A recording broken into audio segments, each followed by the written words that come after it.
최근 김밥, 떡볶이, 삼겹살, 불고기 등 다양한 한국의 음식이 세계에서 점점 유명해지고 있는 가운데 이에 따라 당연하게도 해외 곳곳에서 한식당이 보이거나 해외 마트에서는 간편식 형태로 판매되는 한식을 쉽게 찾아볼 수 있습니다. 그중 대표적으로 보이는 간편식은 바로 비비고 식품인데요. 이 비비고 제품들은 현재 해외에서 현지인들에게 굉장한 인기를 얻고 있다고 합니다. 심지어 최근에는 비비고가 하버드의 경영대학원에서 조명을 받았다고 하는데요. 어떤 내용이었는지 알아보겠습니다.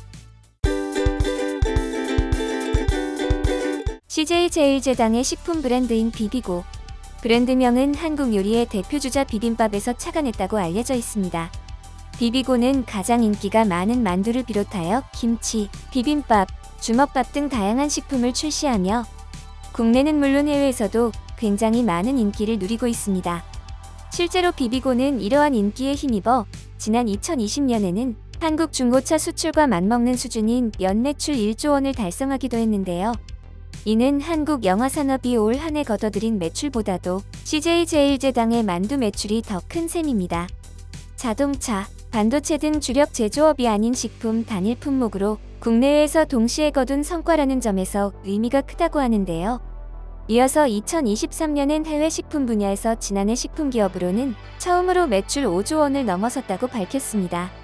게다가 비비고의 인기가 가장 많은 미국에서는 NBA의 유명 인기팀 LA 레이커스와 광고를 찍거나 팀복에 비비고의 마크를 등에 업고 뛰는 선수들의 모습을 볼 수 있었습니다. 또한 최근 해외에서는 비건이나 채식에 대한 관심이 높은데 이 점을 파고들어 영국, 호주, 싱가포르의 트레이에 담아 편의성을 높인 식물성 만두 신제품을 선보였습니다. 이 제품은 유럽 비건 인증인 V라벨을 받아 신뢰도를 높여 현재 유럽, 호주, 인도, 아프리카 등 30여 개국에서 판매하고 있는데요. 비비고는 2023년 3분기까지의 식물성 만두 수출액이 올해 들어 지난해 같은 기간보다 3배가량 증가한 것으로 집계됐다고 합니다. 이러한 비비고의 상승세는 한식과 한국의 문화를 알리는 데도 기여를 하고 있는데요.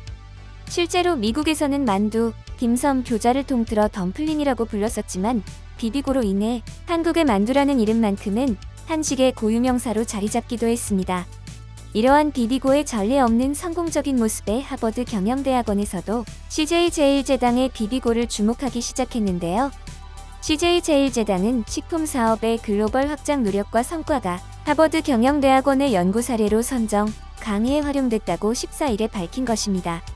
삼성전자, 반도체와 TV, 하이브의 방탄소년단 글로벌 전략 등이 연구 사례로 다뤄진 적은 있었으나 국내 식품기업이 하버드 경영대학원의 연구 사례로 다뤄진 것은 이번이 처음인데요. 이번 연구는 CJ제일제당 글로벌 식품 리더십을 향한 여정이라는 제목으로 발간됐으며 하버드 경영대학원 소속의 포레스트 라인하르트 교수, 소퍼스 라이너트 교수, 슈울린 연구원 등이 공동 집필한 것으로 알려져 있습니다. 이 연구에는 CJ제일제당 비비고가 7대 전략 품목인 만두, 치킨, 김, 즉석밥, 김치, 롤, K소스를 앞세워 해외 시장을 개척한 성과 및 비결 등이 담겨 있는데요. 이 사례집은 지난 12일 하버드 경영대학원 경영자 교육 프로그램에서 기업인 180여 명을 대상으로 처음 공개됐습니다. 이날 프로그램 참석자들은 CJ제일제당의 슈안스 인수 과정과 현지 시장에서의 성과, 글로벌 브랜딩 마케팅 전략 등을 짚어보기도 하고 CJ제일제당이 인수합병과 신사업 직접 투자 중 어디에 중점을 두어야 할지와 K푸드의 정체성을 지키는 것과 현지와 전략 사이의 균형을 어떻게 잡을지 등을 토론했다고 합니다. 이번 연구 사례집에 직접 참여 및 제작한 CJ제일제당 식품 성장 추진실의 이선호 실장은 사례집을 통해 한국 문화에 관심이 세계적으로 퍼지며 CJ제일제당은 해외 사업 확장에 속도를 내게 됐다며 K푸드를 즐기는 것이 하나의 문화로 자리 잡도록 한국 식문화 세계화의 속도를 내겠다고 전하기도 했습니다. 이러한 비비고 열풍의 제품을 접한 해외 사람들의 반응도 뜨거운데요. 홈쇼핑으로 비비고 만두를 처음 봤을 때 너무 먹고 싶었어요. 집 근처에 대형마트가 없어서 바로 인터넷으로 주문을 했습니다. 그리고 상품이 도착하자마자 먹어봤는데 정말 놀랍더군요. 이제 집에 냉장고를 열어보면 비비고 만두가 항상 있어요. 아이들이 학교가 끝나고 오면 늘 간식을 챙겨주는데 특히 좋아하는 것이 비비고 만두예요. 만들기도 간편하고 맛과 영양까지 챙길 수 있으니 최고의 간식이죠. K-팝을 접한 뒤 한국에 대해 관심이 높아져서 한식을 먹어보고 싶었어. 하지만 우리 집 근처에는 한식당이 없더군. 아쉽지만 포기하려 했는데 마트에 비비고 제품이 있지 뭐야. 그래서 사 먹어봤는데 식당에 갈 필요가 없는 맛이었어. 특히 비빔밥은 정말 최고였어. 이 회사에서 더욱 많은 제품을 내주면 좋을 것 같아. 나는 아직 비비고를 통해 먹어보고 싶은 한식이 많아. 마트에 갈 때마다 수량이 얼마 남지 않아서 아쉬운데 우리 집 근처의 마트는 비비고의 제품을 더욱 많이 가져와야 할 필요성이 있어 등의 반응이 이어졌습니다. 비비고 제품의 인기와 도전은 아직도 현재 진행형인데요. 이제는 단순히 밥과 반찬 같은 식사류뿐만 아니라 한국의 간식인 K-스트리트 푸드도 세계로 뻗어나가는 중입니다.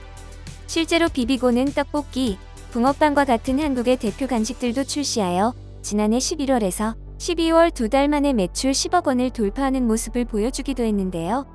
CJ제일제당의 발표에 의하면 K-스트리트 푸드는 해외에서도 좋은 성과를 올리고 있다.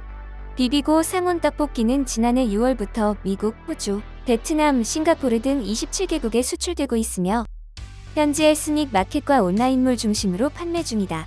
지난해 11월에는 호주 대형 편의점 체인인 이지마트에 입점하는 등 판로를 넓히고 있다. 라고 밝혔습니다. 그리고 앞서 세계에서 김밥의 인기가 몰아칠 때는 지난해 3월 일본에서 출시한 비비고 냉동 김밥 3종은 출시 한 달 만에 20만 개 이상 판매를 기록했고 일본 대형마트 1위 업체 이온 등 현지 메인스트림 유통 채널 약 2,000개 점포에 입점했으며 또한 신제품 비비고 참치 마요 김밥 출시를 기념해 진행한 코스트코 9월 아시안 페어에서는 25,000세트가 완판되기도 했습니다. CJ제일제당은 올해 K-스트리트 푸드 육성을 더욱 가속화할 예정인데요. 국내에서만 연 매출 약 350억 원을 올리고 글로벌 주요 국가에서 떡볶이, 붕어빵, 냉동 김밥을 중심으로 K-스트리트 푸드의 세계화를 이끌어갈 계획이라고 밝혔습니다. 비비고로 인해 한국의 간식을 처음 접한 외국인들은 한식은 많이 먹어봤지만 간식은 먹어본 적이 없어서 아쉬웠는데 마침 다양한 간식이 나와 있더군. 바로 사 먹어봤어. 이제는 과자보다는 이런 한국의 간식을 사 먹을 것 같아. 한국 드라마에서 붕어빵이라는 것을 봤어요. 너무 먹어보고 싶었는데 한식당에서도 팔지는 않더라고요. 그래서 내년 한국에 여행을 갈 때까지 참으려 했는데 마침 마트에서 판매하길래 사 먹어봤습니다. 너무 황홀했어요. 한국에 가서 오리지널을 먹어보고 맛을 비교해볼게요. 난 이제는 회사에 출근할 때 도시락을 싸지 않아. 왜냐하면 김밥을 가져가거든. 난 요리를 못해서 직접 만들지는 못하지만 완성된 제품이 맛이 좋고 간편해서 사 먹기로 했어. 너희들도 이 방법을 써봐. 가격도 매우 합리적이고 뒤처리도 편해. 절대 후회하지 않을 거야. 등의 반응을 보였습니다. 이어서 제품의 다양화뿐만 아니라 시장까지 넓혀가려는 움직임도 있었는데요. 미국이나 유럽 쪽이 아닌 같은 아시아인 일본에 이르면 2025년 가동 목표로 현지의 만두 생산 기지를 구축할 계획이라고 밝히는 등 비비고의 상승세는 멈출 줄 모르고 올라가고 있습니다. 이제는 식품회사마저 세계에서 인정을 받는 한국. 앞으로 한식이 어떻게 세계인의 입맛을 사로잡을지 기대가 됩니다. 이번 영상은 여기까지입니다. 구독과 좋아요, 알람 설정 부탁드립니다. 앞으로 더 좋은 영상으로 찾아뵙도록 하겠습니다. 감사합니다.